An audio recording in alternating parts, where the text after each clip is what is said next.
বিদেশি হত্যায় আইএস সংশ্লিষ্টতার ফের দাবি সাইট ইন্টেলিজেন্সের। নাকচ করে স্বরাষ্ট্রমন্ত্রী বললেন, বিএনপি নেতা সাবেক কমিশনার কাইয়ুম সহ কয়েকজন জড়িত। আবারও বলছি, আইএস এর কোনো সাংগঠনিক কাঠামো বাংলাদেশের নেই। যার নামটি, তাকেও আমরা সন্দেহ করছি, তাকেও আমরা অন্যতম সন্দেহভাজনদের একজন মনে করছি। লাভজনক প্রতিষ্ঠান হওয়ায় সাইট ইন্টেলিজেন্সের দেশি বিদেশি স্বার্থের যোগসূত্র থাকতে পারে মন্তব্য নিরাপত্তা গবেষণা প্রতিষ্ঠান বিস এর। তাদের অবজেক্টিভ উদ্দেশ্যগুলো বেসিক্যালি আমাদের দেশের ভিতরেই লিমিটেড, সীমাবদ্ধ। তো সেক্ষেত্রে আমার কাছে মনে হয় যে আইএস এর সাথে সম্পর্কটা কতখানি যৌক্তিক, এটা আমাদের আসলে ভাবার বিষয় আছে। আইন শৃঙ্খলা পরিস্থিতি নিয়ে মন্ত্রিসভা কমিটির বৈঠকে সাম্প্রতিক হত্যাকাণ্ড ও নাশকতা নিয়ে আলোচনা। দেখছিলেন প্রধান শিরোনাম। দুপুরের সময় আপনাদের সঙ্গে আছি আমি সাজিদ রাজু এবং আমি হাফসাতুন্নেসা। এবার অন্যান্য শীর্ষ সংবাদ। দেশে যখন শান্তি বিরাজ করে তখনই বিএনপি জামায়াত বিদেশি হত্যা, তাজিয়া মিছিলে হামলার মতো ঘটনা ঘটায়, মন্তব্য প্রধানমন্ত্রী। হামলার 4 দিন পেরিয়ে গেলেও স্বাভাবিক অবস্থায় ফিরে আসেনি পুরান ঢাকার হোসেনি দালান। নিরাপত্তার খাতিরে দালানে ধাতব বস্তু প্রবেশে নিষেধাজ্ঞার উদ্যোগ কর্তৃপক্ষের। চট্টগ্রামে ভারতীয় রুপি আটকে দায়েরকৃত মামলার কোনো কুল কিনারা হচ্ছে না, তদন্ত কর্মকর্তার বিরুদ্ধে গাফিলতির অভিযোগ সরকার পক্ষের কৌঁসুলি। নতুন বছরের প্রথম দিনই মাধ্যমিক পর্যন্ত প্রায় 4.5 কোটি শিক্ষার্থীর হাতে 33 কোটির বেশি বই তুলে দেয়া হবে, জানালেন শিক্ষামন্ত্রী। এবং সুন্দরবনের পশুর নদীতে কয়লা বোঝাই কার্গো জাহাজ ডুবির 15 ঘন্টা পরও শুরু হয়নি উদ্ধার কাজ, বন বিভাগের মামলা দায়ের।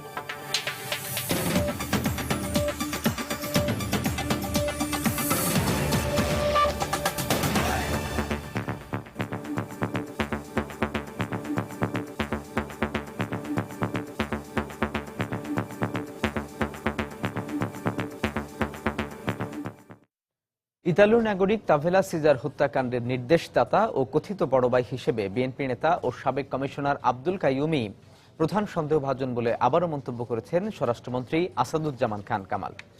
এদিকে বিদেশি হত্যা ও হোসেনি দালানে হামলার দায় স্বীকার করে আইএসের 3টি বিবৃতিকে দ্বিতীয়বারের মতো বস্তুনিষ্ঠ বলে দাবি করেছে সাইট ইন্টেলিজেন্স গ্রুপ। বিতর্ক না ছড়িয়ে বাংলাদেশ সরকারকে প্রকৃত শত্রুর পেছনে ছোটার পরামর্শ দিয়েছে প্রতিষ্ঠানটি। তবে স্বরাষ্ট্রমন্ত্রী দাবি করেছেন, আইএসের বিবৃতির বিষয়ে কোনো নির্ভরযোগ্য প্রমাণ পায়নি বাংলাদেশের গোয়েন্দারা। সোমবার তাভেলা সিজার হত্যাকাণ্ডে জড়িত সন্দেহে 4 জনকে গ্রেপ্তার করে গোয়েন্দা পুলিশ। তারা আরও জানায়, এক কথিত বড় ভাইয়ের নির্দেশে সরকারকে বেকায়দায় ফেলতে এই হত্যাকাণ্ড ঘটানো হয়। তবে গোয়েন্দা পুলিশ সেই বড় ভাইয়ের পরিচয় প্রকাশ না করলেও স্বরাষ্ট্রমন্ত্রী জানালেন, বিএনপি নেতা ও সাবেক কমিশনার আব্দুল কাইয়ুমই এই ঘটনার নেপথ্যের প্রধান সন্দেহভাজন। যার নামটি, তাকেও আমরা সন্দেহ করছি, তাকেও আমরা অন্যতম সন্দেহভাজনদের একজন মনে করছি। যা তথ্য আমার কাছে আসছে, সেটা এখন সে দেশের থেকে পালিয়ে গিয়েছে আমার আমি যা শুনেছি আর কি। এটা আমাদের দেখতে হবে। এদিকে বাড্ডা লিংক রোডে অবস্থিত কমিশনার কাইয়ুমের বাড়িতে গিয়ে তাকে বা তার পরিবারের কাউকে পাওয়া যায়নি। বাড়ির কর্মচারীরা জানান, গত 2 বছর ধরেই তিনি এলাকায় নেই, তবে তিনি কোথায় তাও তারা জানাতে পারেননি। এদিকে এলাকাবাসী জানিয়েছে, কাইয়ুম কমিশনার সপরিবারে মালয়েশিয়া থাকেন বলেই তারা জানেন। উনি না 2 বছর ধরে, 2 বছর ধরে নেই। কোথায় থাকেন তা বলতে পারলাম না। একবার শুনছিলাম যে মালয়েশিয়া তো এখানে বেশিরভাগ সময় দেয়, মানে ফ্যামিলি সহ মালয়েশিয়াতে থাকে। অন্যদিকে কাইয়ুম কমিশনারের বড় ভাই আব্দুল মতিনকে গত 20 আগস্ট সন্ধ্যায় আইন শৃঙ্খলা রক্ষা বাহিনী পরিচয়ে ধরে নিয়ে গেছে বলে জানিয়েছে এলাকাবাসী। বাসায় থাকলেও তার স্ত্রী গণমাধ্যমের সাথে কথা বলতে রাজি হননি। ওই কন্যার দাঁড়ান ছিলাম, একটা ভদ্র ওনাকে ডাকলো, তবে একটু এদিকে আসেন। তো মতিন সাহেব ভদ্রলোকের সাথে আমার দোকান ক্রস এদিকে আসতে দিল, আস্তে আস্তে ইজিলি ভাবে আসতে দিল। এমন অবস্থায় উনি আমার দোকানটা ক্রস করে সামনে গাড়িটা আমার মায়ের আমার দোকান সামনে দোকানে ছিল, উনি ওইখানে গেছে। যার পরে উনি ভদ্রলোক মনে হয় ওনাকে বলছিল যে গাড়িতে ওঠেন। উনি মনে হয় উঠতে কিছুটা আপত্তি করছিল, 1 মিনিটের ভিতরে 32 সেকেন্ড ভিতরে উনি বলে উঠে ফেলছে। 2 বিদেশি হত্যা ও হস্তি দালানে হামলা নিয়ে আইএসের দায় স্বীকার করে বিবৃতির বিষয়ে বাংলাদেশ সরকার প্রকৃত সত্য স্বীকার করতে চাইছে না বলে দাবি করেছে ইন্টারনেটে জঙ্গি তৎপরতা পর্যবেক্ষণকারী সংস্থা সাইট ইন্টেলিজেন্স গ্রুপ। তারা আরও বলেছে, সংস্থাটিকে বিতর্কিত না করে বাংলাদেশের উচিত প্রকৃত শত্রুর পিছনে ছোটা। এ বিষয়ে স্বরাষ্ট্রমন্ত্রীর বক্তব্য জানতে চাওয়া হলে তিনি বলেন, আইএসের সম্পৃক্ততার কোনো নির্ভরযোগ্য প্রমাণ এখনো মেলেনি। আমরা সাইট ইন্টেলিজেন্সের কাছে আমাদের গোয়েন্দারা সবকিছুই দেখছে। আমাদের গোয়েন্দারা কোনোটাই বাদ দিচ্ছেন না, এবং আমাদের গোয়েন্দারা নিশ্চিত যে আমাদের যে আইএসের যে ওয়েবসাইট, আইএসের যেটা মুখপাত্র, সেখান থেকে কিন্তু এগুলো হচ্ছে না। এগুলো অন্য কোনোখান থেকে হচ্ছে। আমি সেটাই যা বারবার বলছি যে এর পিছনে দেশীয় এবং আন্তর্জাতিক সব ধরনের ষড়যন্ত্র, বাংলাদেশকে একটা অস্থিতিশীল রাষ্ট্র করার জন্য এই সমস্ত প্রচেষ্টা। স্বরাষ্ট্রমন্ত্রী আরো জানান, শিগগিরই হোসনি দালানের হামলাকারীদেরও ধরতে সক্ষম হবে আইন শৃঙ্খলা রক্ষাকারী বাহিনী। ওমর ফারুক, সময় সংবাদ, ঢাকা। দুই বিদেশি হত্যাকাণ্ড কিংবা তাজিয়া মিছিলের প্রস্তুতিকালে বোমা হামলার সঙ্গে আইএস জড়িত সাইট ইন্টেলিজেন্সের এমন বার্তার সঙ্গে দেশি বিদেশি স্বার্থের যোগসূত্র থাকতে পারে, এমন মত দিয়ে Bangladesh institute of international strategic studies বলছে, তৃতীয় কোনো পক্ষের দায় স্বীকার আইএস কিংবা আল কায়েদার বৈশিষ্ট্যের সঙ্গে যায় না। সাইট একটা আপনারাও যেটা জানেন যে সবাই আমরা জানি যে এটা হচ্ছে একটা প্রাইভেট প্রফিট অর্গানাইজেশন। তাদের বিভিন্ন রকমের উদ্দেশ্য থাকতে পারে এক্ষেত্রে, যেগুলো সেখানে অন্য কোনো দেশের বিষয় থাকতে পারে বা অন্য কোনো গোষ্ঠীর বিষয় থাকতে পারে। সো সেগুলো সেই সম্ভাবনাটা রয়ে গেছে আসলে। সচিবালয় স্বরাষ্ট্র মন্ত্রণালয়ের সভাকক্ষে দেশের সার্বিক আইন শৃঙ্খলা পরিস্থিতি নিয়ে বৈঠক করেছেন মন্ত্রিসভা কমিটি। সকালে শিল্পমন্ত্রী আমির হোসেন আমুর সভাপতিত্বে বৈঠক হয়। এ সময় বাণিজ্যমন্ত্রী তোফায়েল আহমেদ, আইনমন্ত্রী আনিসুল হক, স্বরাষ্ট্রমন্ত্রী আসাদুজ্জামান খান কামাল, তথ্যমন্ত্রী হাসানুল হক ইনু, পানি সম্পদ মন্ত্রী আনিসুল ইসলাম মাহমুদ সহ আরও কয়েকটি মন্ত্রণালয়ের মন্ত্রী বৈঠকে উপস্থিত ছিলেন। জানা গেছে, বৈঠকে দুই বিদেশি হত্যাকাণ্ড, দেশের বিভিন্ন চাঞ্চল্যকর হত্যাকাণ্ডের বিষয়ে এবং হোসেনি দালানে বোমা হামলার বিষয় নিয়ে আলোচনা হয়। বৈঠক শেষে আমির হোসেন আমু বলেন, দেশের আইন শৃঙ্খলা রক্ষা বাহিনী তৎপর রয়েছে, গোয়েন্দা নজরদারিরও অব্যাহত রয়েছে।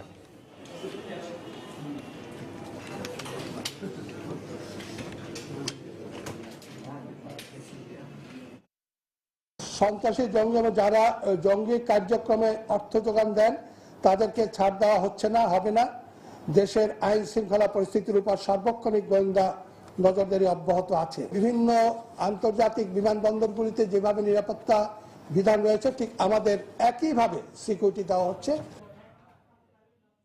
প্রধানমন্ত্রী শেখ হাসিনা বলেছেন, বিদেশি হত্যা আর তাজিয়া মিছিলে বোমা হামলার পেছনে কারা জড়িত ছিল তা বেরিয়ে আসছে। তিনি বলেন, বোমাবাজি আর মানুষ হত্যা করে দেশের উন্নয়ন বন্ধ করা যাবে না। সকালে ভিডিও কনফারেন্সের মাধ্যমে ঢাকা ওয়াসার নতুন একটি পানি শোধনাগার প্রকল্পের কাজ উদ্বোধন করে তিনি একথা বলেন। এ সময় সব ধরনের নাশকতা রুখে দিতে দেশবাসীর প্রতি আহ্বান জানান প্রধানমন্ত্রী।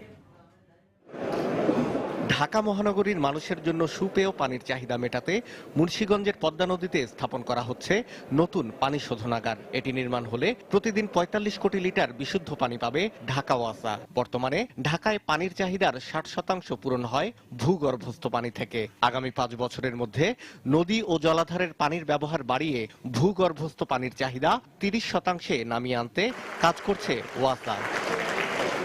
প্রকল্পটি উদ্বোধন করে প্রধানমন্ত্রী শেখ হাসিনা বলেন, সরকার যখন দেশের উন্নয়ন করছে, মানুষের জন্য কাজ করছে, তখন এক শ্রেণীর মানুষ তা পছন্দ করছে না, আর তারাই দেশে নাশকতা করছে। দেশের ভিতরে মানুষ পুড়িয়ে যখন দেখলো যে না, সরকারের কোনো উৎখাত করা যাচ্ছে না, এখন বিদেশিদের পরিকল্পিতভাবে হত্যা করে দেশে একটা অশান্ত পরিবেশ সৃষ্টি করার চেষ্টা। আমাদের দেশে একটা ধর্মীয় পরিবেশ, সবসময় আমরা বলি যে ধর্ম যার যার উৎসব সবার। ইমামবাড়ায় যে বোমা হামলা, কারা আহত, কে মারা গেছে? যে ছেলেটা মারা গেছে সে কিন্তু শিয়া না, সে কিন্তু সুন্নি। তাহলে এই হামলাটার কি অর্থ থাকতে পারে? কেন করা হলো? কারা করলো? এটা তো ধীরে ধীরে মানুষের কাছে স্পষ্ট হয়েই যাচ্ছে। প্রধানমন্ত্রী বলেন, দেশের ভাবমূর্তি নষ্ট করার চেষ্টা সফল হবে না। বাংলাদেশ এগিয়ে যাচ্ছে, এগিয়ে যাবে। আমি এটাই বলতে চাই, ওই দুটো বোমা মেরে বাংলাদেশের উন্নয়নের গতিধারা বন্ধ করা যাবে না। যারা এই চিন্তা করছেন তারা ভুল করছেন। আজকে আমরা অন্যায়কে কখনো প্রশ্রয় দেই না, অন্যকে প্রশ্রয় দেব না, এটাই হচ্ছে মূল কথা। প্রধানমন্ত্রী দৃঢ়তার সঙ্গে বলেন, সন্ত্রাস ও জঙ্গিবাদের ঠাঁই হবে না বাংলাদেশে। শাহ আলী জয়, সময় সংবাদ, ঢাকা। হামলার 4 দিন পরও স্বাভাবিক অবস্থা ফিরে আসেনি পুরনো ঢাকার হোসেনি দালানে। এখনও রয়েছে থমথমে ভাব, আতঙ্ক কাজ করছে জনমনে, চলছে তদন্ত কাজও। এদিকে নিরাপত্তার প্রয়োজনে এখন থেকে ধাতব বস্তু দালানে প্রবেশ নিষিদ্ধ করা হবে বলে জানিয়েছে কর্তৃপক্ষ। তারিকুজ্জামান শিমুলের রিপোর্ট। এই মানুষটির নাম সৈয়দ সালেম আলী। গত প্রায় 15 বছর ধরে দেখভাল করছেন পুরান ঢাকার হোসেনি দালানের ইমামবাড়ার। দীর্ঘ এই সময়ে পরম যত্নে আগলে রাখা এই স্থাপনাটির সঙ্গে একটু একটু করে যেমন নিবিড় হয়েছে সম্পর্ক, তেমনি সাক্ষী হয়েছেন নানা ঘটনারও। কিন্তু দালানের এমন খা অবস্থা দেখা তো দূরের কথা, কখনো চিন্তাও করেননি তিনি। এরকম ফাঁকা কোনোদিন দেখিনি আমরা। লোকজন আসতো এখানে, নামাজ পড়তেন, জিয়ারত করতেন, কোরআন পড়তেন। তার এখন কেউ আসতে পারতেছে না এখানে। খারাপ লাগছে আমার। গত শুক্রবার মধ্যরাতে হামলার পর থেকে গোটা হোসেনি দালান এলাকায় তৎপরতা বেড়েছে নিরাপত্তা বাহিনীর। বন্ধ করে দেওয়া হয়েছে প্রধান দুই ফটকের একটি, যেটিও বা খোলা রয়েছে নানা বিড়ম্বনার ভয়ে সেখান দিয়ে দালানে প্রবেশের আগ্রহ দেখাচ্ছেন না এলাকার আতঙ্কিত মানুষজন। ভয় আতঙ্কের মধ্যে কেউ আসে না, তারপরে পুলিশ প্রশাসন ঢুকতে দেয় না, আমরা গেটে এসে যে দাঁড়াই নিছি। যেখানে একটা ঘটনা ঘটেছে এর মধ্যে কোনো একটা কিছু হইতে পারে, এটা স্বাভাবিক। হামলার পর নিজেদের সক্ষমতা নিয়ে প্রশ্ন ওঠায় আইন শৃঙ্খলা রক্ষাকারী বাহিনীর পক্ষ থেকে অভিযোগ করা হচ্ছিল ইমামবাড়ায় আগতদের অনেকের কাছে ধাতব বস্তু থাকায় ঠিকঠাক মতো দায়িত্ব পালন করতে পারেননি তারা। এই অবস্থায় প্রয়োজনে এসব ধাতব বস্তু সহ দালানে প্রবেশ নিষেধ করতে যাচ্ছে কর্তৃপক্ষ। দিনের মাতাম যেটা হয় যে মেটালটা নিয়ে আসা হয়, ব্যাপার হলো যদি নিরাপত্তার জন্য প্রয়োজন হয় আমরা সেই দিনে স্পেসিফিক ওই জিনিস মেটালগুলো আনাও আমরা রেস্ট্রিক্ট করবো আমাদের কর্তৃপক্ষের পক্ষ থেকে। এছাড়া সার্বক্ষণিক নিরাপত্তা নিশ্চিত করতে দালান এলাকায় স্থায়ীভাবে পুলিশ নিরাপত্তার দাবি করেছেন তিনি। তারিকুজ্জামান শিমুল, সময় সংবাদ, ঢাকা। বাংলাদেশের নিরাপত্তা ব্যবস্থাকে বহির্বিশ্বে প্রশ্নবিদ্ধ করতেই দেশে ষড়যন্ত্র চলছে বলে জানিয়েছেন খাদ্যমন্ত্রী কামরুল ইসলাম। সকালে সিরডাব মিলনায়তনে দারিদ্র্য ও খাদ্য নিরাপত্তা পরিমাপের পদ্ধতি বিষয়ক সেমিনারে তিনি একথা বলেন। এ সময় তিনি আরো বলেন, দরিদ্রতা শূন্যের কোঠায় নিয়ে আসার জন্য দীর্ঘমেয়াদী নীতি নিয়ে কাজ করছে সরকার। মাননীয় প্রধানমন্ত্রী যে পুরস্কার প্রাপ্তি, তিনি এটা বাংলাদেশের মানুষের জানেন, এটা তো বাংলাদেশের অর্জন। এই যে বিরাট যে প্রাপ্তি আমাদের, এই প্রাপ্তিকে ম্লান করে দেওয়ার জন্য কত রকম ষড়যন্ত্র হচ্ছে। আজকে বাংলাদেশের পরিস্থিতিকে ঘোলাটে করার চেষ্টা করা হচ্ছে, বাংলাদেশের নিরাপত্তা ব্যবস্থাকে আজকে প্রশ্নবিদ্ধ করার জন্য, বিদেশিদের কাছে প্রশ্নবিদ্ধ করার জন্য আজকে ষড়যন্ত্র হচ্ছে। তার মাঝখানেও কিন্তু ইনশাল্লাহ আমরা সকল ষড়যন্ত্র মোকাবেলা করে আমরা এগিয়ে যাচ্ছি এবং আমরা এগিয়ে যাব। ইতিমধ্যেই আমরা মধ্যমায়ের দেশে উন্নত হওয়ার স্বপ্ন দেখছি এবং এই স্বপ্ন পূরণের জন্য আমাদের অবশ্যই দারিদ্র্য বিমোচন এবং সকল মানুষের জন্য সকল সময়ে পর্যাপ্ত নিরাপদ খাদ্য প্রাপ্তির নিশ্চয়তা প্রদান অপরিহার্য। আমাদের স্বপ্ন, আমাদের টার্গেট 2041 সাল। বছরের প্রথম দিন সারা দেশে 4.5 কোটি শিক্ষার্থীর মাঝে 33 কোটিরও বেশি বই পৌঁছে দেওয়া হবে বলে জানিয়েছেন শিক্ষামন্ত্রী নুরুল ইসলাম নাহিদ। এরই মধ্যে 70% বই ছাপানোর কাজ শেষ হয়েছে বলেও জানান তিনি। সকালে রাজধানীর যাত্রাবাড়ির মাতুয়াইলের কয়েকটি ছাপাখানা পরিদর্শন শেষে মন্ত্রী একথা জানান। এভাবেই অবিরাম কাজ করে চলেছেন ছাপাখানার কারিগররা। কারণ প্রাথমিক ও মাধ্যমিক মিলিয়ে দেশের প্রায় 4.5 কোটি শিক্ষার্থীর কাছে যথাসময়ে বই পৌঁছে দেওয়ার দায়িত্ব যে তাদের কাঁধেই। তাই দিনরাত কাজ করছেন কাগজ ছাপানো শিল্পীরা। এখন কাজ করতেছি আমাদের টুয়ের বই, কাজ শুরু করছি 1-1.5 মাস হয়েছে। সকাল 8টায় জিজ্ঞেস ধরি, রাত দেখা যায় যে রাত 2টা, কতদিন তো 24 ঘন্টা ডিউটি হয়। এরই মধ্যে মাদ্রাসা আর মাধ্যমিকের প্রায় 70% বই ছাপার কাজ শেষ। এখন চলছে প্রাথমিকের বই ছাপার কাজ। মাধ্যমিক, মাদ্রাসা বোর্ড, ইত্যাদি ভোট এটা শেষ করছি। এখন আমাদের প্রাইমারি বইটা শেষ করব ডিসেম্বরের আগে। বছরের প্রথম দিন নতুন বই শিক্ষার্থীদের মাঝে পৌঁছে দিতে এবং কাজের অগ্রগতি দেখতে বুধবার রাজধানীর কয়েকটি ছাপাখানা পরিদর্শন করেন শিক্ষামন্ত্রী। পরিদর্শন শেষে তিনি সাংবাদিকদের জানান, এবছর প্রায় 33.5 কোটি বই প্রথম থেকে নবম শ্রেণীর শিক্ষার্থীদের মাঝে পৌঁছে দেওয়া হবে। এই বছর আমাদের যে বই ছাপতে হবে 33,39,61,724টি। এইবার যে শিক্ষার্থীরা যারা বই পাবে সংখ্যা হচ্ছে 4,44,16,728 জন। যে প্রক্রিয়া আমাদের কাজ চলতেছে, আমরা আপনাদেরকে এটা নিশ্চিত করতে পারি যে আমাদের বই যথাসময়ে ছাপা হবে, যথাসময়ে আমরা পৌঁছাতে পারবো। শিক্ষার্থীদের হাতে নির্ভুল পাঠ্যপুস্তক তুলে দিতে শিক্ষা মন্ত্রণালয়ের নেতৃত্বে 6টি কমিটি কাজ করছেন বলেও জানান শিক্ষামন্ত্রী। মৌসুম ইসলাম, সময় সংবাদ, ঢাকা। দুপুরের সময় আরো থাকছে। রাজধানীর বিভিন্ন কমিউনিটি সেন্টার নিজ কার্যালয় হিসেবে ব্যবহার করছে র্যাব এবং পুলিশ। বাকিগুলোর অবস্থাও জরাজীর্ণ, সেবাবঞ্চিত নাগরিকরা।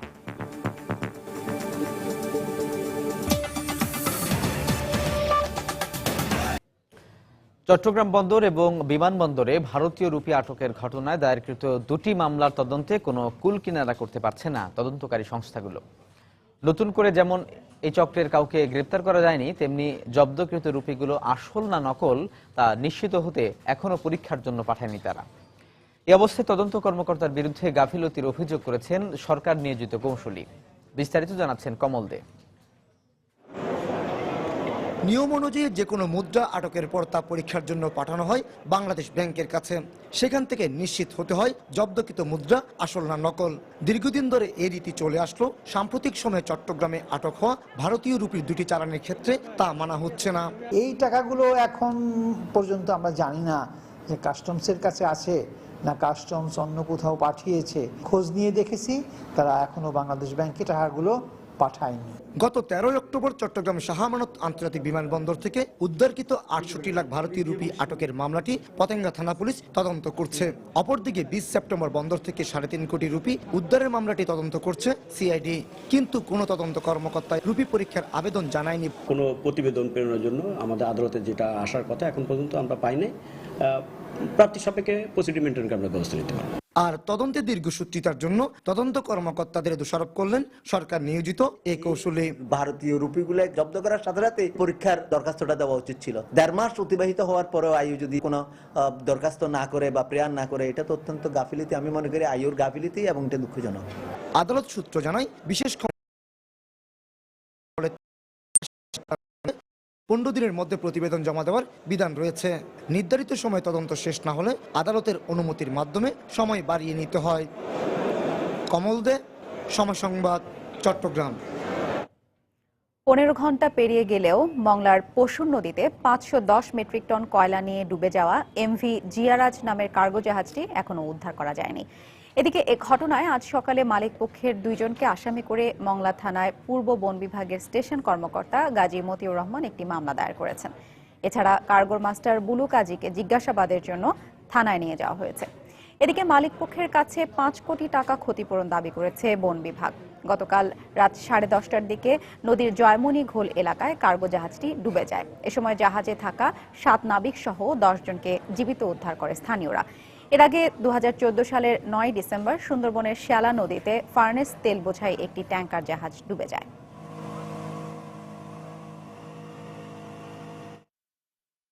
ডুবার পর মানে আমরা এখানকার স্থানীয় লোকেরা মানে আমাদেরকে লোক ছিল 10 জন লোকের 10 জনই কোনো সন্দেহ হয় নাই। মাস্টার সহ ছিল, সবাই ছিলেন। এনারা সেফলি ভাবে ডাঙ্গায় উঠছে। সকল দপ্তরকে আমি অবহিত করে তাদের উদ্ধারের জন্য প্রয়োজন ব্যবস্থা অনুরোধ জানাই। তো সেই অনুযায়ী ওনারা প্রয়োজনীয় সেক্টরে ইনফরমেশন দিয়ে দিয়েছেন বলে আমাকে জানিয়েছেন। মধ্য স্পেনের শহর টলেডো, 3 সংস্কৃতির এক অপরূপ মেলবন্ধন।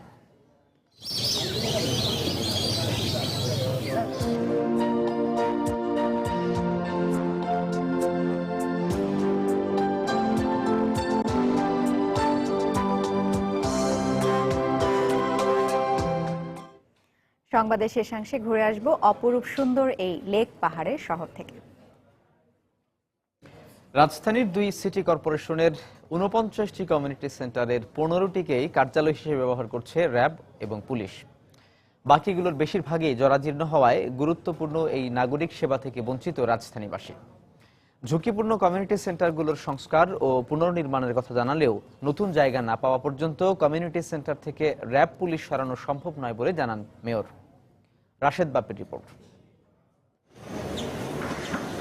রাজধানীর বাসাবো কমিউনিটি সেন্টার। রঙিন কাপড়ে সুসজ্জিত গেট পেরিয়ে ভেতরে ঢুকতেই চোখে পড়ল পাড়ার ছেলেদের মিনি ক্রিকেট ম্যাচ।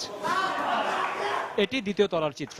দেখে কোনো আশ্রয় শিবির মনে হলেও এভাবে একটি নাগরিক সেবাদান প্রতিষ্ঠানকে বাসস্থানে পরিণত করেছে সবুজবাগ থানা পুলিশ। কমিউনিটি সেন্টার পুলিশ থাকে, আনসার থাকে, হ্যাঁ, জায়গা দখল করে আছে, জরাজীর্ণ অবস্থায় পড়ে আছে, এজন্য আমরা এখানে খেলতেছি। ঢাকা দক্ষিণ সিটি কর্পোরেশনের 36টি ও উত্তরের 13টি কমিউনিটি সেন্টারের 5টি র্যাব কার্যালয়, 9টি থানা ও 1টি পুলিশ ফাঁড়ি হিসেবে ব্যবহার হচ্ছে। 2টিকে আঞ্চলিক কার্যালয় হিসেবে ব্যবহার করছে সিটি কর্পোরেশন নিজেই। বাকি 22টির বেশিরভাগই জরাজীর্ণ, অবহেলা আর অযত্নে ধ্বংসের দ্বারপ্রান্তে। এখানে আমাদের টাকাটা খুব কম লাগতো, এখন এটা যে অবস্থা এখানে কম লাগলেও আমরা করতে পারতেছি না। নোংরা সেন্টারে 6,600 টাকা দিয়ে কে ভাড়া নিতে যাবো? মানুষ যে একটা পরিবেশ চায় সুস্থ সুন্দর, এটা অযোগ্য একবারে পুরাই। রাজধানীতে বিকল্প জায়গার ব্যবস্থা করা কষ্টসাধ্য হওয়ায় সংশ্লিষ্ট এলাকার আইন শৃঙ্খলা রক্ষায় কমিউনিটি সেন্টার থেকে র্যাব পুলিশ সরানো সম্ভব নয় বলে জানালেন মেয়র। আইন শৃঙ্খলা রক্ষা করার জন্য শহরে তো তাদেরকেও জায়গা দিতে হবে আমাদেরকে, যেগুলো অলরেডি জীর্ণশীর্ণ হয়ে গেছে, অনেক বছরের পুরনো, সেগুলোকে ভেঙে একেবারে অত্যাধুনিক আপনার ভবন আমরা নির্মাণ করার উদ্যোগ গ্রহণ করেছি। তবে নগরবিদরা বলছেন যে কারণে এই কমিউনিটি সেন্টারগুলো তৈরি হয়েছে সে কাজে এগুলো ব্যবহার করা উচিত। কমিউনিটি সেন্টার যদি নাগরিক কেন্দ্র হয়ে থাকে তবে অবশ্যই সেটা নাগরিক কেন্দ্র হিসেবে কার্যক্রমে ফিরিয়ে আনতে হবে, এবং আইন শৃঙ্খলার জন্য যদি র্যাব বা পুলিশ বাহিনীকে রাখতেই হয়, প্রয়োজনে সেরকম জায়গা বের করে তাদেরকে রাখার ব্যবস্থা করতে হবে। জনসংখ্যার ঘনত্বের বিচারে রাজধানীতে আরো কমিউনিটি সেন্টার তৈরির আহ্বান জানালেন এই নগরবিদ। সুপ্রতিষ্ঠিত করা। রাশেদ বাপ্পি, সময় সংবাদ, ঢাকা।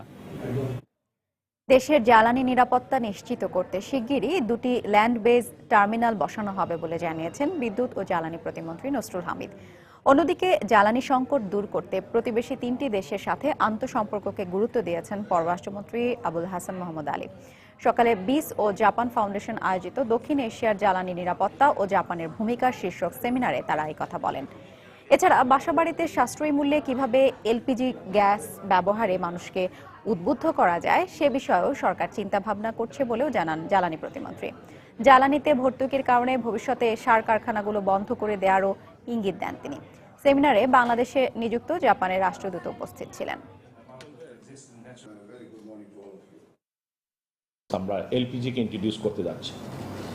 এখানে অনেকে জানেন যে আমরা বাসা বাড়িতে আবাসিক খাতে প্রায় 12% আমাদের ন্যাচারাল গ্যাসকে আমরা ইউজ করছি। এই প্রাইস স্ট্রাকচারটা সাশ্রয়ী হতে হবে। 2টি নতুন ল্যান্ড বেস এলএনজি টার্মিনাল আমরা তৈরি করতে যাচ্ছি। আমরা প্রাইভেট পাবলিক পার্টনারশিপও করতে পারি, সরকার তার নিজের পয়সাতে করতে পারে। We must improve our regional energy cooperation and interconnectivity and also use our country-specific competitive advantages. In most of South Asian countries, the sources of energy are scattered across the borders. রাজধানীর মতিঝিল এলাকায় ছিনতাইকারীর গুলিতে ঘরোয়া রেস্টুরেন্টের এক কর্মচারী নিহত হয়েছেন। গত রাত 2টার দিকে মতিঝিল ঘরোয়ার 3 জন কর্মচারী রেস্টুরেন্ট বন্ধ করে 2,20,000 টাকা নিয়ে মালিকের বাসায় যাচ্ছিলেন। শান্তিনগর যাওয়ার পথে শাপলা চত্বর এলাকায় তাদের বহনকারী সিএনজি চালিত অটোরিকশাকে থামার জন্য সিগন্যাল দেয় দুর্বৃত্তরা। অটোরিকশাটি না থামলে তারা সিএনজিকে লক্ষ্য করে গুলি করলে কর্মচারী রিয়াদের মুখে গুলি লাগে। আহত রিয়াদকে ঢাকা মেডিকেল কলেজ হাসপাতালে নেওয়া হলে কর্তব্যরত চিকিৎসক তাকে মৃত ঘোষণা করেন।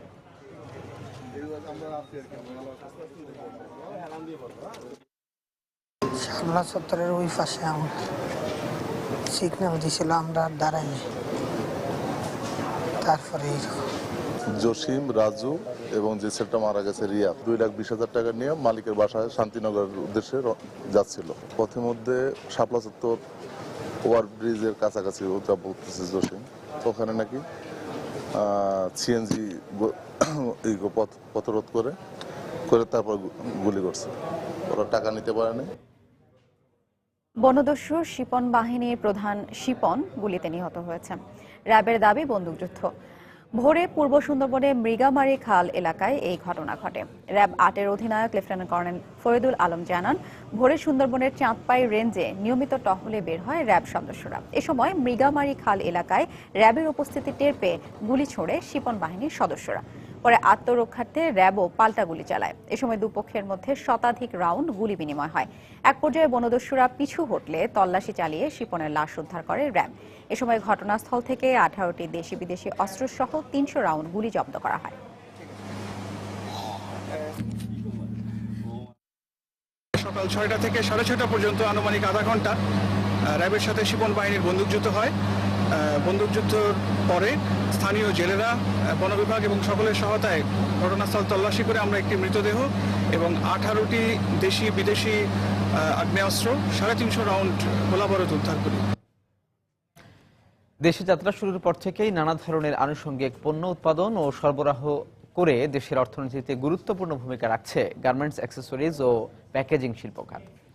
আর বর্তমান প্রেক্ষাপটে তৈরি পোশাক শিল্পের রপ্তানি বাজারে চীনের সাথে প্রতিযোগিতা করতে হলে এই শিল্পের পূর্ণ বিকাশের কোনো বিকল্প নেই, এমনটাই মত এ খাতের ব্যবসায়ীদের। আর এজন্য চাই প্রণোদনা।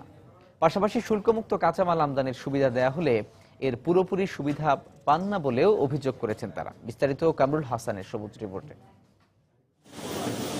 গত শতকের ৮০ দশকে দেশে যাত্রা শুরু করে গার্মেন্টস, অ্যাক্সেসরিজ অ্যান্ড প্যাকেজিং শিল্প খাত। ক্রমেই বাড়তে থাকা এই শিল্পের ১৪০০ প্রতিষ্ঠানে বর্তমানে কর্মসংস্থানের সুযোগ হয়েছে প্রায় ৪ লাখ মানুষের। আর এসব শিল্প প্রতিষ্ঠানে তৈরি বোতাম, জিপার, হ্যাঙ্গার, কলার ব্যান্ড সহ প্রায় ৩৫ রকম আনুষঙ্গিক পণ্যের সহজপ্রাপ্যতা বিশ্ববাজারে প্রতিযোগী করে তুলেছে দেশের তৈরি পোশাক খাতকে। বিভিন্ন দেশে বাড়ছে এ খাতের সরাসরি রপ্তানিও। তবে এই শিল্পের বিকাশে সরকারি সহযোগিতার অভাব রয়েছে বলে অভিযোগ ব্যবসায়ীদের। যেসব আইটেমস গুলো আমাদের প্রয়োজন হয় গার্মেন্টসকে সম্পূর্ণ করবার জন্য 95% আমরা এখানে করছি। সব এক্সপোর্ট সেক্টর গভর্নমেন্ট কিছু না কিছু ইনসেন্টিভ দেয়, যেটা আমাদের ক্ষেত্রে কখনো আমরা এখনো পর্যন্ত পাই নাই। এদিকে এই শিল্পের কাঁচামাল আমদানিতে শুল্কমুক্ত সুবিধা দেয়া হলেও এর সুফল পেতে রাজস্ব কর্মকর্তাদের সহযোগিতা প্রয়োজন বলে মনে করেন ব্যবসায়ীরা। যে হ্যাসেলটা আমি এখন কাস্টমে ফেস করতেছি, বেতন বাড়ানো এদের অনেস্ট করার জন্য। আর আমরা উল্টোটা পাচ্ছি যে আগে তো আমি ৫,০০০ টাকা পাইতাম একজন পিয়ন, আগে ২০০ টাকা দিতেন, এখন তো আমি স্যার ১০,০০০ টাকা পাই, এখন তো আমার ৫০০ টাকা দেবেন। ২০১৮ সালে এই শিল্পের বর্তমান রপ্তানির দ্বিগুণ লক্ষ্যমাত্রা $১২ বিলিয়ন অর্জনে সংশ্লিষ্ট সব দপ্তরের মধ্যে সমন্বয়হীনতা দূর করার দাবি জানালেন ব্যবসায়ীরা। প্রত্যেকটি মন্ত্রণালয়ের সাথে একটি কোঅর্ডিনেশন, ব্যাংকিং সাপোর্ট, কাস্টমসের সাপোর্ট, এগুলো অত্যন্ত জরুরি। এছাড়া সরকার জমি বরাদ্দ দিলে পণ্যের গুণগত মান যাচাইয়ে নিজস্ব অর্থায়নেই টেস্টিং ল্যাবরেটরি প্রতিষ্ঠার কথা জানালেন সংশ্লিষ্টরা। কামরুল হাসান, সবুজ, সময় সংবাদ, ঢাকা। সিলেটে গড়ে তোলা হচ্ছে দ্বিতীয় হাইটেক পার্ক। এই লক্ষ্যে তথ্য ও যোগাযোগ প্রযুক্তি মন্ত্রণালয় সিলেটের কোম্পানিগঞ্জে ১৬৩ একর জমি অধিগ্রহণ করে বাংলাদেশ হাইটেক পার্ক কর্তৃপক্ষের কাছে হস্তান্তর করেছে। ২০২১ সালের মধ্যে এই হাইটেক পার্কের কাজ শেষ হওয়ার কথা রয়েছে। এই পার্ক বাস্তবায়ন হলে সিলেট অঞ্চলের শিক্ষিত জনগোষ্ঠীর কর্মসংস্থানের দ্বার উন্মোচিত হবে বলে মনে করেন শিক্ষাবিদ মোহাম্মদ জাফর ইকবাল। দিগেন সিংহের তোলা ছবিতে বিস্তারিত জানাচ্ছেন ইকরামুল কবির। তথ্য ও যোগাযোগ প্রযুক্তি মন্ত্রণালয় দেশের প্রতিটি বিভাগে একটি করে হাইটেক পার্ক গড়ে তোলার মহাপরিকল্পনা হাতে নিয়েছে। ২০১২ সালে গাজীপুরের কালিয়াকৈরে ২৩২ একর জমির উপর দেশের প্রথম হাইটেক পার্ক স্থাপনের কাজ শুরু হয়। আর ২০১৩ সালের শেষের দিকে সিলেটের কোম্পানিগঞ্জ উপজেলার খরিচাজুড়ি বিলে দেশের দ্বিতীয় হাইটেক পার্ক স্থাপনের জন্য ১৬৩ একর জমি অধিগ্রহণ করা হয়। যত তাড়াতাড়ি সম্ভব এটা আমাদের বুঝাই দেওয়ার পরে আমরা হাইটেক পার্কে বুঝাই দেব, বুঝাই দেওয়ার পরে বিজ্ঞান ও প্রযুক্তি মন্ত্রণালয়কে বুঝাই দেওয়ার পরেই এটা দ্রুতগতিতে শুরু হবে। ২০২১ সালে ২৬,০০০ জনশক্তির কর্মসংস্থানের লক্ষ্য নিয়ে সিলেট হাইটেক পার্কের উন্নয়ন কাজ চলছে। বালু ভরাটের কাজের অগ্রগতি প্রায় 85-90% কমপ্লিট হয়ে গেছে। আশা করি অল্প কিছুদিনের ভিতরে শেষ হয়ে যাবে। এই পার্কে এই অঞ্চলের দক্ষ জনগোষ্ঠীর কর্মসংস্থানের অপার সম্ভাবনা সৃষ্টি হবে বলে মনে করেন এই শিক্ষাবিদ। হাইটেক পার্কে কাজ করার মতন যে জনশক্তি, এরা কিন্তু একটা বড় জনশক্তি কিন্তু আমাদের সিলেট এলাকা থেকে এরা মানে প্রস্তুত হচ্ছে সেখান থেকে। কাজে আমি মনে করি এটা সঠিক সিদ্ধান্ত। হাইটেক পার্কগুলোতে অ্যাগ্রো ইঞ্জিনিয়ারিং, অটোমোবাইল, মেডিকেল সামগ্রী, গার্মেন্টস ও টেক্সটাইল শিল্পের গবেষণা ও উন্নয়ন, তথ্য প্রযুক্তির নতুন নতুন ডিভাইস সহ বিশ্বমানের পণ্য তৈরি হবে। ইকরামুল কবির, সময় সংবাদ, সিলেট। তথ্য প্রযুক্তির ব্যবহার করে ফসল উৎপাদন বহুগুণ বৃদ্ধি করা সম্ভব বলে মন্তব্য করেছেন তথ্য ও যোগাযোগ প্রযুক্তি প্রতিমন্ত্রী জুনায়েদ আহমেদ পলক। দুপুরে রাজধানীর আগারগাঁওয়ে বাংলাদেশ কম্পিউটার কাউন্সিল অডিটোরিয়ামে আয়োজিত এক কর্মশালায় তিনি একথা বলেন। এ সময় কৃষকদের প্রযুক্তি বিষয়ে অভিজ্ঞ করে তুলতে কৃষি বিষয়ক নতুন নতুন অ্যাপস তৈরি করা হবে বলে জানান জুনায়েদ আহমেদ পলক। প্রযুক্তির ব্যবহার করে সঠিক জায়গায় সঠিক ফসল ফলানো, ফসলের উৎপাদন ব্যয় কমিয়ে আনা এবং ফসলের ন্যায্য মূল্য নিশ্চিত করা, তাহলে আমাদের কিন্তু ফসলের উৎপাদন যেরকম বাড়বে, খরচ কমবে আর ন্যায্য মূল্যটা আমরা পেতে পারবো। 2021 সাল নাগাদ আইসিটির ব্যবহার করে কৃষির সম্প্রসারণ এবং উন্নয়নের জন্য সারা বিশ্বের কাছে বাংলাদেশকে আমরা রোল মডেলে পরিণত করব। অবকাঠামো নির্মাণের ৮ বছর পরও বগুড়ার ২০ শয্যার ৩টি হাসপাতাল চালু হয়নি। দীর্ঘদিন হাসপাতালগুলো চালু না হওয়ায় নষ্ট হয়ে যাচ্ছে হাসপাতালের দরজা জানালা ও সরবরাহকৃত যন্ত্রপাতি।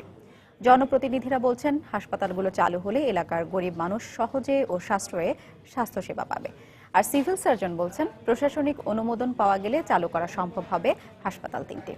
মাজেদুর রহমানের তথ্য ও রবিউল ইসলাম রবির ছবি নিয়ে ডেস্ক রিপোর্ট। বগুড়ার শিবগঞ্জ উপজেলার আলিয়ারহাট, নন্দীগ্রাম পৌর এলাকা এবং আদমদিঘি উপজেলার সান্তাহারে ২০ শয্যার হাসপাতাল নির্মাণ করা হয় ২০০৬ সালে। কিন্তু প্রশাসনিক অনুমোদন ও জনবল না থাকায় ৮ বছরেও চালু করা যায়নি হাসপাতালগুলো। অবহেলা আর অযত্নে নষ্ট হয়ে যাচ্ছে লাখ লাখ টাকার যন্ত্রপাতি ও আসবাবপত্র সহ প্রয়োজনীয় জিনিস। তৈরি স্টাফ কোয়ার্টারগুলো ছেয়ে গেছে ময়লা আবর্জনা আর জঙ্গলে। কোনো চিকিৎসার ব্যবস্থা নাই, আমাদের যেতে হয় বগুড়া। এখান থেকে বগুড়া যেতে যেতে দেখা যায় একটা ইমার্জেন্সি রোগী মারাও যায়। এটি হলে আমার সুবিধা হবে, টানতে হলে ওষুধ বড়ি ভালো পামু। তবে প্রশাসনিক অনুমোদন না থাকলেও এলাকার গরিব রোগীদের কথা চিন্তা করে উপজেলা স্বাস্থ্য কমপ্লেক্স থেকে ডাক্তার ও প্রয়োজনীয় ওষুধ সরবরাহ করে দুটি হাসপাতালে আউটডোর সেবা দেওয়া হচ্ছে। এখান থেকে কিছু ওষুধ এবং অন্যান্য বরাদ্দের মাধ্যমে আমরা শুধুমাত্র আউটডোর সেবা দিতে পারতেছি। হাসপাতালগুলোর প্রশাসনিক অনুমোদন লাভের জন্য ঊর্ধ্বতন কর্তৃপক্ষকে বারবার চিঠি লেখা হলেও অনুমোদন পাওয়া যায়নি বলে জানালেন জেলার সিভিল সার্জন। প্রশাসনিক অনুমোদন এবং পূর্ণ জনবল নিয়োগ হলে এবং বরাদ্দ পেলে আমরা শীঘ্রই হাসপাতালগুলি পূর্ণাঙ্গভাবে চালু করতে পারব। জেলার শিবগঞ্জ, আদমদিঘি ও নন্দীগ্রামে 3টি হাসপাতাল নির্মাণে খরচ হয়েছে প্রায় 12 কোটি টাকা। সময় সংবাদ, বগুড়া। মাদারীপুরে শকুনি লেকের সৌন্দর্য বর্ধনের নামে অবাধে চলছে বৃক্ষ নিধন। দর্শনার্থী ও স্থানীয়দের অভিযোগ, অর্ধশত বছরের পুরনো ঐতিহ্যবাহী গাছগুলো কেটে ফেলায় সৌন্দর্য বাড়ার বদলে ক্ষতিগ্রস্ত হচ্ছে প্রাকৃতিক সৌন্দর্য। তাই বৃক্ষ নিধন বন্ধের দাবিতে আন্দোলনে নেমেছেন এলাকাবাসী সহ স্থানীয় পরিবেশ ভিত্তিক সংগঠন। অবশ্য গাছ কাটা বন্ধের ব্যাপারে প্রয়োজনীয় ব্যবস্থা নিতে সংশ্লিষ্ট কর্তৃপক্ষকে অবহিত করা হয়েছে বলে জানিয়েছেন জেলা প্রশাসক। সঞ্জয় কর্মকার অভিজিতের তথ্য ও সাদা তাকনের ছবি নিয়ে ডেস্ক রিপোর্ট। ২০১৩ সালে ২০ কোটি ৫০ লাখ টাকা ব্যয়ে মাদারীপুর শহরের প্রাণকেন্দ্রে অবস্থিত ১ কিলোমিটার দীর্ঘ শকুনি লেকটির সৌন্দর্য বর্ধনের কাজ শুরু করে পৌরসভা। এরই অংশ হিসেবে লেকের পাড় ঘেঁষা নারকেল, আম, জাম্বুল সহ নানা প্রজাতির গাছ নিধন করা হচ্ছে। কিন্তু অর্ধশত বছরের ঐতিহ্যবাহী গাছগুলো কেটে ফেলায় পরিবেশের উপর বিরূপ প্রভাব সহ প্রাকৃতিক সৌন্দর্য ক্ষতিগ্রস্ত হবে বলে মনে করছেন দর্শনার্থী ও স্থানীয়রা। পরিবেশের গুরুত্বপূর্ণ উপাদান হচ্ছে গাছ আসলে, কিন্তু সেটাই যখন কেটে ফেলা হচ্ছে তখন আমাদের জন্য এটা খুবই হুমকি স্বরূপ হয়ে যাচ্ছে। যদি গাছগুলো না কেটে কিংবা এর পাশাপাশি আরো গাছ লাগানো হয় সেটাই বেটার হতো। এই অবস্থায় সৌন্দর্য বর্ধনের নামে গাছ নিধনের তীব্র প্রতিবাদ জানিয়ে আন্দোলনের ঘোষণা দিয়েছে স্থানীয় পরিবেশ ভিত্তিক সংগঠন। এই গাছগুলি রেখেই সৌন্দর্য বৃদ্ধি করা হোক, আমাদের আন্দোলন শুরু করেছি এবং এই গাছগুলি রক্ষা না হওয়া পর্যন্ত আমরা আন্দোলন চালিয়ে যাব। অবশ্য জেলা প্রশাসক বলছেন, গাছগুলো রক্ষায় সংশ্লিষ্ট কর্তৃপক্ষকে চিঠি দেওয়া হয়েছে। সৌন্দর্য বর্ধনের জন্য গাছ কাটা আমরা রিকুইজিশন পেয়েছি, আমরা রিকুইজিশন সরকার নির্ধারণ করেছে। কর্তৃপক্ষ যদি অনুমতি দেয় তবে হবে, তা না হলে কোনো গাছ কাটা হবে না, একটা গাছের একটা পাতাও কাটা হবে না। স্থানীয়দের তথ্য মতে লেকের পাশের বিভিন্ন প্রজাতির ৭৫টি বৃক্ষের মধ্যে ইতোমধ্যে ৩৬টি বৃক্ষ কেটে ফেলা হয়েছে। সময় সংবাদ, মাদারীপুর।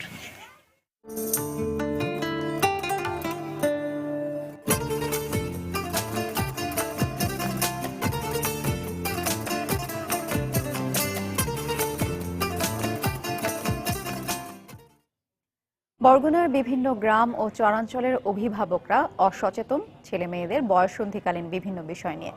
বিদ্যালয়ের পাঠ্য বইয়ে এ বিষয়ে উল্লেখ থাকায় কিশোর কিশোরীরা কিছুটা ধারণা পাচ্ছে। তবে অভিভাবকদের সাথে বন্ধুসুলভ সম্পর্ক না থাকায় সবকিছু খুলে বলতে পারছে না তারা। এস এম সিফাতের তোলা ছবিতে এম এ আজিমের রিপোর্ট। খেলতে খেলতে শৈশব থেকে কৈশোরে পদার্পণ, শারীরিক ও মানসিক পরিবর্তন, কিছু অজানা প্রশ্ন ভাবিয়ে তোলে তাদের। বরগুনার বিভিন্ন গ্রাম ও চরাঞ্চলের এসব কিশোর কিশোরীরা বিদ্যালয়ের পাঠ্য বইয়ের মাধ্যমে কিছু সমস্যার সমাধান খুঁজে পেলেও অভিভাবকদের সাথে বন্ধুসুলভ সম্পর্ক না থাকায় নিজেরা মোকাবেলা করতে পারছে না সবকিছু। অনেক কিছু বাবা মার সাথে শেয়ার করতে পারি না, বাবা মা আমাদের সাথে সেই রকমের বন্ধুসুলভ আচরণ হয় না। বসন্তীকালের সময় আমাদের যেটা যেটা প্রয়োজন, আমাদের যে করা প্রয়োজন সেটা তো আমাদের মা বাবা বুঝে না। এদিকে এসব এলাকার অভিভাবকদের অধিকাংশই ছেলে মেয়েদের সাথে বন্ধুসুলভ সম্পর্ক করতে নারাজ। যা জানি তা তো যেটুক সম্ভব যেটুক সেটুক তো আমরা করি। ওরা তো আমাকে ছেলে মেয়ে, তার সাথে আবার বন্ধু মিলে কেমনে। অবশ্য বয়সন্ধিকালের ভুল সিদ্ধান্ত ভবিষ্যৎ জীবনের জন্য মারাত্মক হুমকি বলে জানালেন এই চিকিৎসক। ভাত, মাছ, ছোট মাছ হোক, সবজি, প্রচুর পরিমাণে সবজি, প্রচুর পরিমাণে পানি খাওয়া।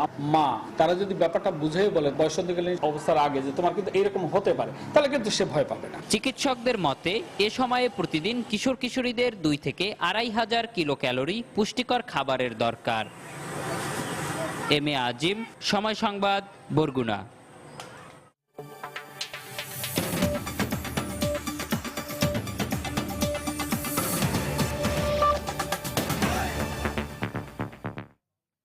আফগানিস্তান পাকিস্তানে ভয়াবহ ভূমিকম্পের পর এখন ভূমিধসের আশঙ্কা করছে ইউএসজিএস।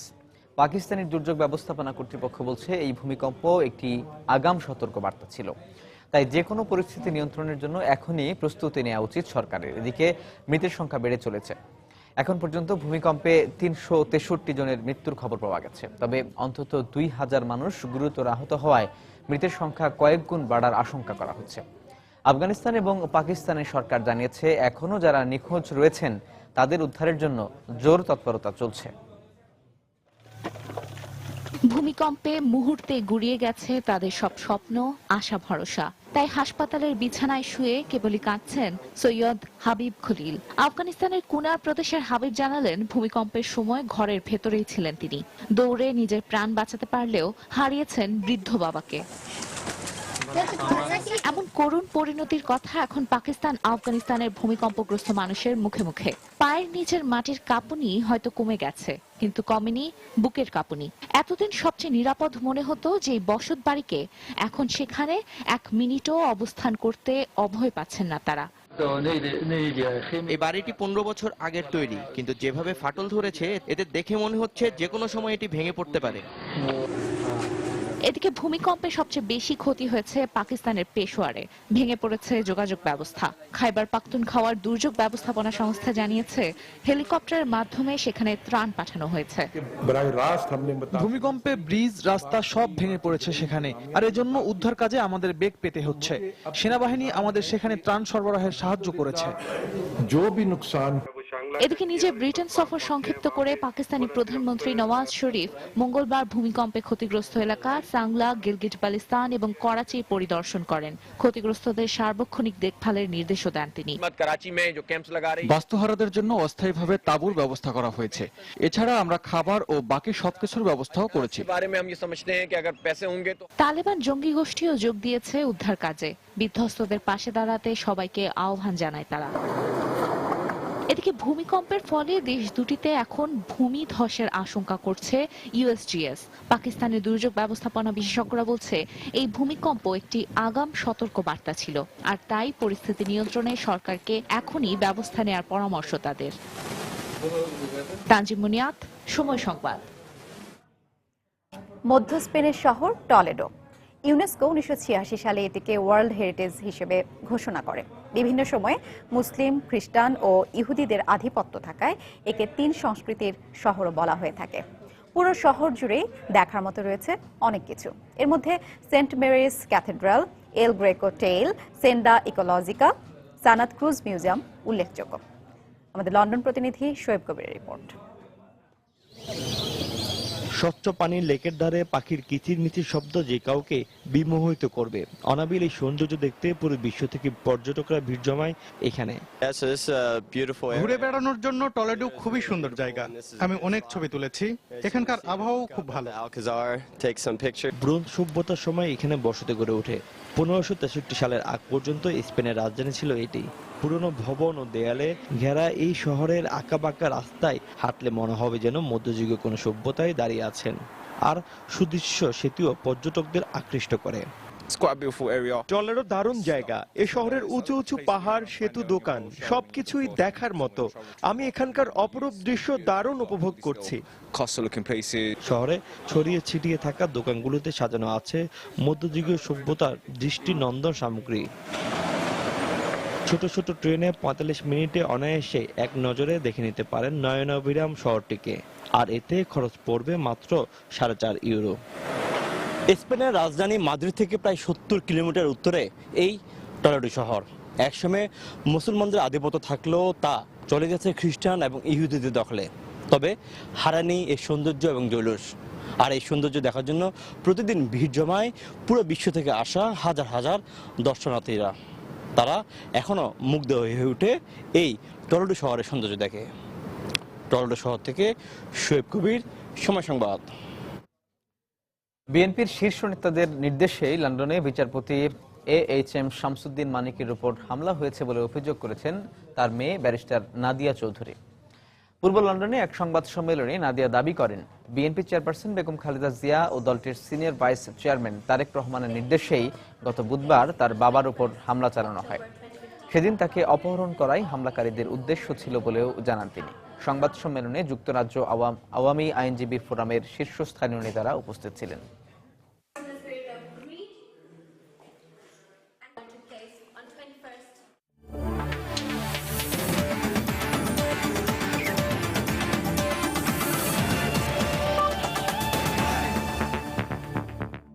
শেখ কামাল ক্লাব কাপের খবর। দ্বিতীয় সেমিফাইনালে আজ মুখোমুখি হচ্ছে দুই বাংলার দুই ফুটবল পরাশক্তি ঢাকা মোহামেডান ও কলকাতা ইস্ট বেঙ্গল। গ্রুপ পর্বে দুর্দান্ত খেলা কলকাতা ইস্ট বেঙ্গলের লক্ষ্য ফাইনাল। অন্যদিকে অনেকদিন পর আন্তর্জাতিক কোনো আসরের সেমিফাইনালে ওঠা মোহামেডানও জয় ভিন্ন অন্য কিছুই ভাবছে না। চট্টগ্রামের MA আজিজ স্টেডিয়ামে দু দলের ম্যাচটি শুরু হবে সন্ধ্যা 7:40 দুই বাংলার দুই ফুটবল পরাশক্তি কলকাতা ইস্ট বেঙ্গল ও ঢাকা মোহামেডানের লড়াই মানেই ভিন্ন কিছু। এপার বাংলা ও ওপার বাংলার দুই জায়ান্টের এই লড়াই দেখার অপেক্ষায় অধীর আগ্রহে এখন দুদেশের ফুটবল সমর্থকরা। 2002 সালে AFC কাপে শেষবার ঢাকার মাঠে দর্শকরা দেখেছিল ইস্ট বেঙ্গলের জাদুকরী পারফরমেন্স। এরপর কেটেছে অনেকটা সময়। 13 বছর পর আবারও শেখ কামাল ক্লাব কাপে খেলতে এদেশে এসেছে বিশ্বজিৎ ভট্টাচার্যের দল। ঘরোয়া লীগ ISL এ খেলার কারণে দলের বেশিরভাগ তারকা খেলোয়াড়কে ছাড়াই এ আসরে অংশ নিয়েছিল ইস্ট বেঙ্গল। তবে তারুণ্যের অদম্য শক্তিতে ভর করে পুরো আসরেই দুর্দান্ত লড়েছে কলকাতা জায়ান্টরা। এবার মিশন ফাইনাল। দলে কোনো ইনজুরি সমস্যাও নেই, তাই গ্রুপ পর্বের দাপুটে পারফরমেন্স সেমিফাইনালে ধরে রেখে মোহামেডানকে হারাতে চায় ইস্ট বেঙ্গল। আমাদের টিম যেভাবে করে এসেছে লাস্ট 3টে ম্যাচ, আই হোপ আমরা সেমিফাইনালটাও ভালো করতে চেষ্টা করব। অন্যদিকে অনেকদিন ঘরোয়া ও আন্তর্জাতিক কোনো আসরেই সাফল্যের মুখ দেখেনি ঢাকা মোহামেডান। আসরের আগে তাদের নিয়ে তেমন কোনো প্রত্যাশাও ছিল না সমর্থকদের। তবে শেখ কামাল ক্লাব কাপের এ আসরে এসে যেন বদলে গেছে ঢাকার ঐতিহ্যবাহী ক্লাবটি। গ্রুপ পর্বে দুর্দান্ত খেলে জায়গা করে নিয়েছে সেমিফাইনালে। এই মঞ্চের প্রতিপক্ষ কলকাতা জায়ান্ট ইস্ট বেঙ্গল হয় ম্যাচটার রূপ নিয়েছে মর্যাদার লড়াইয়ে। দলে ক্লান্তির সাথে আছে ছোটখাটো কিছু ইনজুরি সমস্যা। তবে এসব বাধার প্রাচীর ডিঙিয়ে ফাইনালে স্বপ্নে বিভোর এখন সাদা কালো জার্সিধারীরা। আমাদের একটা অনুপ্রেরণা কাজ করছে লাস্ট আবাহনী ম্যাচটা। আবাহনী ওদের সাথে যেভাবে ডমিনেট করছে আমরাও পারবো ইনশাআল্লাহ ওইভাবে ডমিনেট করতে। আর আমার যেটা হলো শক্তি আমার এখানকার স্থানীয় দর্শক। আর শুধু আমরা মোহামেডানের জন্য খেলতেছি না, আমরা দেশের হয়ে খেলতেছি। এরই মধ্যে প্রথম সেমিফাইনাল জিতে ফাইনাল নিশ্চিত করেছে চট্টগ্রাম আবাহনী। নিজেদের সেরাটা দিয়ে ফাইনালে তাদের সঙ্গী হতে চায় ঢাকার ঐতিহ্যবাহী ক্লাব মোহামেডান। পারভিন আক্তার, সময় সংবাদ। 2016 সালের এশিয়া কাপের 13তম আসরের আয়োজক ভারত নাকি বাংলাদেশ, এ ব্যাপারে সিদ্ধান্ত হবে সিঙ্গাপুরের চলমান এশিয়ান ক্রিকেট কাউন্সিল বা ACCর সভায়। সম্প্রতি ভারতের মুম্বাইয়ে শিবসেনাদের হামলার কারণে পাকিস্তান T20 বিশ্ব আসর ও এশিয়া কাপে অংশ নেবে না বলে হুমকি দেয়। আর সে কারণে এবারের আসরটি বাংলাদেশে অনুষ্ঠিত হবার দারুণ সম্ভাবনা রয়েছে। আর তাহলে টানা তৃতীয়বারের মতো এশিয়া কাপ অনুষ্ঠিত হবে বাংলাদেশের মাটিতে। চলমান ACCর বৈঠকে বিসিবির সভাপতি নাজমুল হাসান পাপন ও প্রধান নির্বাহী নিজামুদ্দিন চৌধুরী উপস্থিত আছেন। তবে এশিয়া কাপের আয়োজক শেষ পর্যন্ত বাংলাদেশ হবে কিনা তার আনুষ্ঠানিক ঘোষণা আজ সন্ধ্যার মধ্যে আসবে বলে জানা গেছে। মার্চে ভারতে বসবে T20 বিশ্ব আসর, তাই ওয়ানডের পরিবর্তে এশিয়া কাপের এবারের আসরটি হবে T20 ফরম্যাটে। এবারে আসরের 4 টেস্ট খেলুড়ে দেশের সাথে অংশ নেবে ICCর সহযোগী দেশ আফগানিস্তান।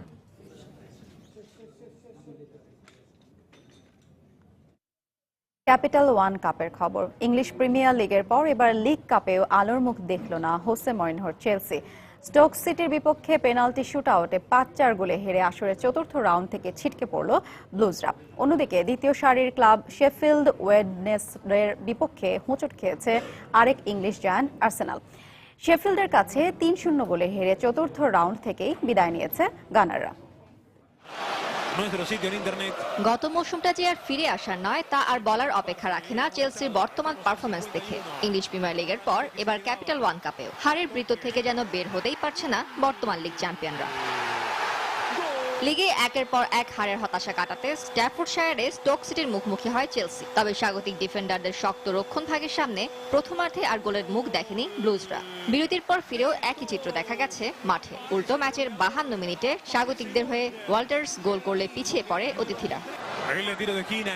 এরপর অনেক চেষ্টার পর ম্যাচের শেষ মিনিটে ফরাসি স্ট্রাইকার লুই ক্রেমের গোলে ম্যাচের সমতায় ফেরে মরিনহোর দল। অতিরিক্ত সময়েও আর কোনো গোল না হওয়ায় ম্যাচের ভাগ্য গড়ায় পেনাল্টি শুটআউটে, যেখানে প্রথম 9টি শটই জালের ঠিকানা খুঁজে পেলেও 10 নম্বর শটটি মিস করেন চেলসির ইডেন হ্যাজার্ড। আর তাতেই হার ও আসর থেকে ছিটকে পড়ার হতাশা নিয়ে মাঠ ছাড়ে হোসে মরিনহোর শিষ্যরা। এদিকে শেফিল্ডের মাঠে স্বাগতিকদের বিপক্ষে ম্যাচের 27 মিনিটে পিছিয়ে পড়ে আর্সেনাল। শেফিল্ডের হয়ে গোলটি করেন ওয়ালাক। এরপর বিরতিতে যাবার আগে ম্যাচের 40 মিনিটে আবারও গানারদের শিবিরে হামলা দেয় স্বাগতিক স্ট্রাইকাররা। এবারের গোলদাতা লুকাস জোয়া।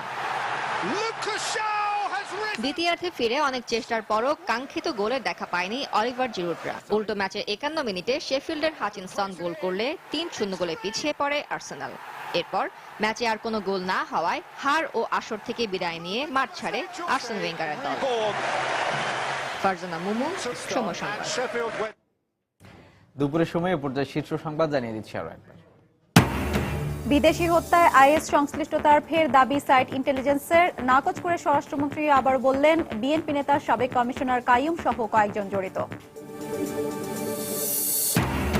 লাভজনক প্রতিষ্ঠান হওয়ায় সাইট ইন্টেলিজেন্সের দেশি বিদেশি স্বার্থের যোগসূত্র থাকতে পারে, মন্তব্য নিরাপত্তা গবেষণা প্রতিষ্ঠান বিসের। দেশে যখন শান্তি বিরাজ করে তখনই বিএনপি জামায়াত বিদেশি হত্যা তাজিয়া মিছিলে হামলার মতো ঘটনা ঘটায়, মন্তব্য প্রধানমন্ত্রীর। হামলার 4 দিন পেরিয়ে গেলেও স্বাভাবিক অবস্থায় ফিরে আসেনি পুরান ঢাকার হোসেনি দালান। নিরাপত্তার খাতিরে দালানে ধাতব বস্তু প্রবেশে নিষেধাজ্ঞার উদ্যোগ কর্তৃপক্ষের। এবং নতুন বছরের প্রথম দিনই মাধ্যমিক পর্যন্ত প্রায় 4.5 কোটি শিক্ষার্থীর হাতে 33 কোটির বেশি বই তুলে দেওয়া হবে, জানালেন শিক্ষামন্ত্রী। এই ছিল আমাদের দুপুরের সময়। যে কোনো খবর পেতে ভিজিট করুন সময়নিউজ.tv। আর সঙ্গে থাকুন সময়ের।